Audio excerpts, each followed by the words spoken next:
Hello friends, welcome to my channel. आज हम करेंगे सरोजनी नायडू जी की एक famous poem song of a dream. इस वीडियो में हम इसके पोइट के बारे में जानेंगे और इसकी लाइन टू लाइन एक्सप्लेनेशन करेंगे। चलिए शुरू करते हैं। सरोजनी नायडू जी ये 13 फरवरी 1879 में हुए। ये एक इंडियन पॉलिटिकल एक्टिविस्ट और फर्स्ट इंडियन वुमेन थी जो प्रेसिडेंट बनी थी इंडियन नेशनल कांग्रेस की और गवर्नर बनी थी एक स्टेट की। इनके कुछ निकनेम्स भी हैं जैसे Nightingale of India, Bharat Kokila and बुलबुले हिंद। और इनके कुछ नोटेबल वर्क्स भी हैं जैसे the golden threshold in the bazaars of Hyderabad. अब जो पोएम आज हमने करनी है उसके बारे में जानते हैं। सॉन्ग ऑफ अ ड्रीम ये सरोजनी नायडू जी की एक ब्यूटीफुल स्पिरिचुअल पोएम है। जब जो पोइटेस है वो ड्रीम करती है एक मैजिकल पीसफुल फॉरेस्ट की, और उनके इस ड्रीम लैंड में ट्रुथ बर्ड्स की तरह गा रहा है, और जो लव है वो शाइन कर रहा है जैसे स्टार्स शाइन करते हैं, और जो पीस है, जो शांति है, वो स्ट्रीम्स की तरह बह रही है। पोएटेस यहाँ कम्प्लीटली काम मतलब शांत महसूस कर रही है और फ्री है अपनी सारी वरीज मतलब परेशानियों से, और यहाँ वो इंजॉय कर रही है। पोएटेस ने इस पोएम में एक्सप्रेस किया है अपनी डिज़ायर को, मतलब अपनी इच्छा को, for a world full of truth, सच्चाई, लव, प्यार and peace far from struggles. जैसा आपने इससे पहली वाली पोएम जो मैंने कराई थी रविंद्रनाथ टैगोर की जी की, where the mind is without fear, उसमें भी जहाँ वो ऐसे ही वर्ल्ड की कल्पना कर रहे थे। जब नायडू जी ने ये पोएम पब्लिश करी तब इंडिया जो था वो ब्रिटिशर्स के अंडर था, तो इसीलिए नायडू जी की ये डिज़ायर थी कि वो ऐसी आइडियल मदरलैंड चाहती हैं जो उन्होंने इस पोएम में, इस ड्रीम में भी देखा है। अब इस पोएम के लिए एक रेफरेंस टू द कॉन्टेक्स्ट कर लेते हैं। अगर ऐसा कोई भी स्टैंजा आता है तो आप ये रेफरेंस टू द कॉन्टेक्स्ट लिख सकते हैं कि these lines have been taken from the poem song of a dream written by Sarojini Naidu. और इस पोएम में उन्होंने, पोएटस ने डिस्क्राइब किया अपनी एक ड्रीम को जहाँ वो विजन्स देखती है ट्रूथ के, लव के और पीस के। और इसमें सॉन्ग्स ऑफ द बर्ड्स जो है वो स्पिरिट ऑफ ट्रूथ है, स्टार स्पिरिट ऑफ लव है, और जो स्ट्रीम्स हैं वो स्पिरिट ऑफ पीस है। चलिए इस पोएम की अब लाइन टू लाइन एक्सप्लेनेशन करते हैं। Once in the dream of a night I stood, lone in the light of a magical wood। In lines में पोएटस बात कर रही है अपनी एक ड्रीम के बारे में जो उसने रात को देखी, कि वो एक अलोन थी एक मैजिकल फॉरेस्ट में जहाँ ब्यूटीफुल मैजिकल उसको साइट्स दिखे थे। Soul deep in visions that poppy like sprang, and spirits of truth were the birds that sang। और सडनली उसको कुछ स्ट्रेंज और वंडरफुल विजन्स दिखने लगे जैसे फ्लावर्स ब्लूम करते हैं वैसे। उन्होंने डिस्क्राइब किया ट्रुथ को एज बर्ड्स जो सिंग कर रहे थे, जो गा रहे थे, जो दिखाता है कि जो ट्रुथ है वो प्योर और ब्यूटीफुल होता है।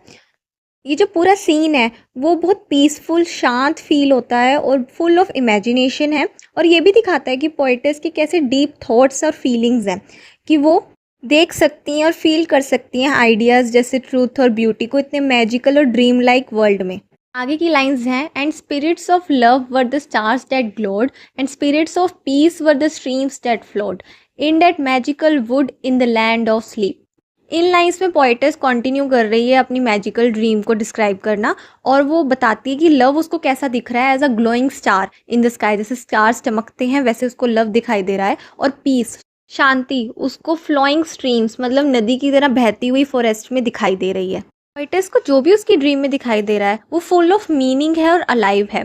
जो मैजिकल फॉरेस्ट है वो रिप्रेजेंट करता है एक पीसफुल ब्यूटीफुल वर्ल्ड जो पोइटस की स्लीप में है, जहाँ फीलिंग्स और आइडियाज जैसे लव और पीस देखे जा सकते हैं और फील किए जा सकते हैं, जैसे real things of nature feel की जा सकती है। और ये ड्रीम दिखाता है काम, हैप्पी और इमेजिनेटिव प्लेस जहाँ पे पोइट का जो माइंड है वो फ्री है और पॉजिटिव स्पिरिट्स के साथ कनेक्टेड है। चलिए इस पहले स्टैंजा को क्रिटिकली अप्रिशिएट करते हैं। इसकी जो मेन थीम है वो है एक मैजिकल ड्रीम, जिसमें वो एब्स्ट्रैक्ट आइडियाज़ मीन्स जो आइडियाज़ को हम नहीं देख सकते जैसे ट्रूथ, लव, पीस, उनको उन्होंने दिखाया है। इसे पर्सोनिफिकेशन किया है कि ट्रूथ को बर्ड्स की तरह दिखाया है, लव को स्टार्स की तरह और पीस को स्ट्रीम्स मतलब नदियों की तरह। इसमें इमेजरी यूज़ की गई है क्योंकि इसमें विविड डिस्क्रिप्शन है, lawn in the light of a magical wood, streams that flowed. इसमें सिमिली भी है जैसे visions that poppy like sprang.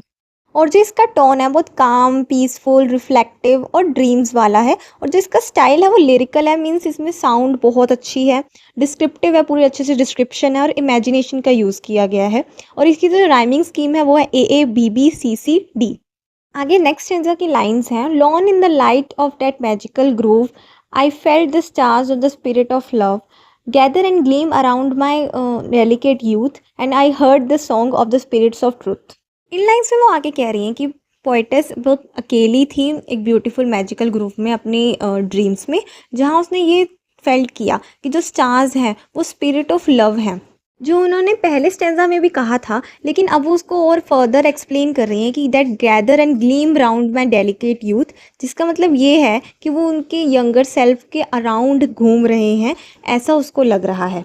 और उनकी जो लाइट है उसकी वजह से वो सेफ फील कर रही हैं और प्योर फील कर रही हैं। और उसी टाइम वो स्पिरिट्स ऑफ ट्रुथ का गाना सुनाई देता है, जिसकी वजह से उनका जो हार्ट है वो बहुत हैप्पी हो जाता है और वो उसको विजडम देता है, मतलब नॉलेज, ज्ञान देता है।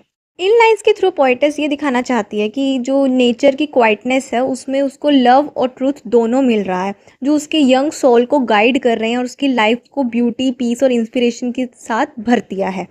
आगे की लाइन्स हैं, to quench my longing I bent me low by the streams of the spirits of peace that flow in that magical wood in the land of sleep. आगे पोएटेस कहती है कि वो एक स्ट्रॉन्ग लॉन्गिंग, मतलब एक इच्छा रखती है अपने दिल में कि वो कंफर्ट चाहती है, इसीलिए वो अपनी ड्रीम में इस डिज़ायर को पूरा करने के लिए, इसको सेटिस्फाई करने के लिए वो एक जेंटल स्ट्रीम, एक नदी के किनारे उस मैजिकल फॉरेस्ट में बैठ जाती है। और इस स्ट्रीम को एज स्पिरिट्स ऑफ पीस बताया गया है, जिसका मतलब है कि वो कामनेस, मतलब शांति, रेस्ट और रिलीफ देते हैं उसकी सोल को, उसकी आत्मा को। और जब वो उसके किनारे में बैठती है और उसमें से ड्रिंक करती है तो उसकी सारी वरीज में उसकी सारी परेशानियाँ चली जाती हैं। तो इस पोइम के द्वारा पोएटेस जो है दिखा रही है कि कैसे पीस और रेस्ट जो है वो हील कर लेते हैं, मतलब ठीक कर देते हैं उस डिज़ायरफुल हार्ट को और उसको ट्रू कंफर्ट देते हैं। चलिए अब इस स्टैंजा को क्रिटिकली अप्रिशिएट कर देते हैं। इसमें जो थीम है इसकी वो dream like search for love, truth and peace है, एक मैजिकल और स्पिरिचुअल वर्ल्ड में। और इसकी जो पोएटिक डिवाइसेस हैं वो है इमेजरी, जो उसने ग्रोव, स्टार्स और स्ट्रीम्स को जैसे पिक्चराइज किया है। पर्सोनिफिकेशन है लव, ट्रूथ एंड पीस का। इसमें एलिट्रेशन है गैदर एंड ग्लीम में। सिम्बोलिज्म है ग्रोव, स्टार्स एंड स्ट्रीम में, जो सिम्बलाइज करती है स्पिरिचुअल प्योरिटी को। और एन्जॉयमेंट है, मतलब जो लाइंस है वो स्मूथली रन कर रही हैं into next without a pose, मतलब बीच में कोई पोज या कोई फुल स्टॉप नहीं है। और इसकी जो राइमिंग स्कीम है वो रिटन इन कपलेट्स है और रेगुलर राइम स्टाइल है। और रोमांटिक एंड मिस्टिकल है, लिरिकल पोएट्री है, ड्रीम लाइक टोन है और एलिवेटेड डिक्शन है, मतलब बहुत अच्छे शब्दों का इस्तेमाल करके इस पोइम को लिखा गया है। Thanks for watching. Please like, share, subscribe for more such video. और आपकी कोई भी डाउट है, कोई भी सजेशन है, मुझे कमेंट सेक्शन में ज़रूर बताएं। Thank you.